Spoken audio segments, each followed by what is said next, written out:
மதுரை மாவட்டம் கோச்சடை முத்தையா கோவிலை பத்தி பார்க்கலாம் வாங்க. இந்த கோயில் பேரை கவனிச்சீங்களா? கோச்சடை முத்தையா. இந்த கோச்சடைக்கு என்ன அர்த்தம்? மதுரைக்காரங்களுக்கும் சுத்தி முத்தி இருக்கிற ஊர்க்காரங்களுக்கும் தவிர நிறைய வெளியூர்காரங்களுக்கு இந்த டவுட் வரும். அதென்னையா கோச்சடைன்னு சொல்றாங்க அப்படின்னா என்னன்னு? கோச்சடைனா வேற ஒண்ணும் இல்ல, இந்த முத்தையா சாமி கோவில் இருக்கிற ஊரோட பேரு தான் கோச்சடை. ஓ, ஊருக்கு பேரு தான் கோச்சடையா? அதென்ன இந்த ஊருக்கு இப்படி ஒரு பேரு? இந்த பேருக்கு என்ன அர்த்தம்னு நம்ம பின்னால பார்ப்போம். இப்ப இந்த சாமியுடைய பேருக்கு வருவோம். முத்தையா, முத்தையா சாமி பேரே ரொம்ப நல்ல பேரா இருக்குதுல்ல. முத்து போல ஐயா ரொம்ப அமைதியான சாமியா இருப்பாப்லையோன்னு நினைச்சா அமைதியா? யாரு இவரா?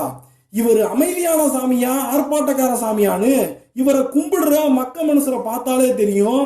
ஆட்டம்னா ஆட்டம், அப்படி ஒரு ஆட்டம் போடுற கூட்டம்.